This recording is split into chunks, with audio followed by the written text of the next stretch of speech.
ભુજ શહેર એ division police સ્ટેશનમાં ગુના રજિસ્ટર નંબર BNS કલમ મુજબ ગઈ તારીખ 17 માર્ચ 2025ના રોજ ગુનો રજિસ્ટર થયેલ। આ કામેના આરોપીઓએ આ કામેના ફરિયાદી પાસેથી રૂપિયા પડાવવાનું કાવતરું રચી, જે કાવતરાના ભાગરૂપે આરોપી મુસ્કાનવાડીએ ફરિયાદીને હિલ ગાર્ડનમાં લઈ જઈ હિલ ગાર્ડનથી ફરિયાદી તથા આરોપી મુસ્કાન બંને મોટરસાયકલ ઉપર જતા હતા, ત્યારે આરોપી અબ્દુલ હમીદ સમાવાડાએ આ ફરિયાદી તથા આરોપી મુસ્કાનના ફોટા પાડી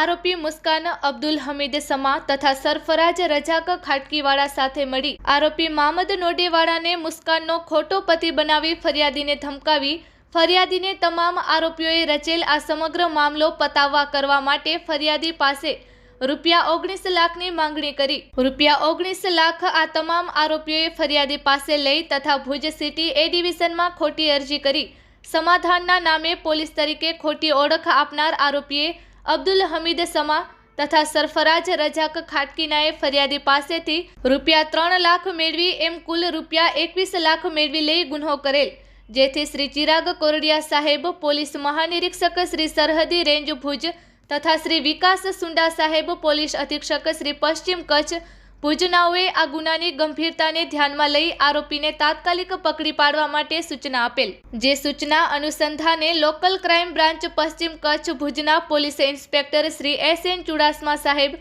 તથા police sub inspector Shri HR Jethi સાહેબનાઓના માર્ગદર્શન હેઠળ લોકલ ક્રાઇમ બ્રાન્ચના police sub inspector Shri YK Parmar સાહેબ તથા police head constable Ranjitsinh Jadeja, Navinbhai Joshi તથા મહિલા પોલીસ કોન્સ્ટેબલ પ્રિયંકાબેન પટેલ તથા ડ્રાઈવર અશ્વિનભાઈ ગઢવીનાઓ ગુનાના આરોપીની તપાસમાં હતા। દરમિયાન હ્યુમન સોર્સિસ તથા ટેકનિકલ સર્વેલન્સ આધારે ખાનગી રાહે બાતમી હકીકત મળેલ કે આ ગુન્હા કામે પોલીસ તપાસથી નાસ્તા ફરતા આરોપી શહેનાઝ ઉર્ફે મુસ્કાન મોહમ્મદ નોડે તથા મોહમ્મદ ઉર્ફે મામદ ઇસ્માઇલ નોડે રહે બંને મકાન નંબર 81 જગદંબા સોસાયટી કિડાણા તાલુકો ગાંધીધામવાડા હાલે વડોદરા રહે છે, જે સચોટ બાતમી હકીકત આધારે આ ટીમ દ્વારા વડોદરા તપાસ કરતા મજકૂર બંને ઇસમો મળી આવેલ, જેથી તેમને ગુના કામે હસ્તગત કરી કાયદેસરની કાર્યવાહી હાથ ધરેલ છે।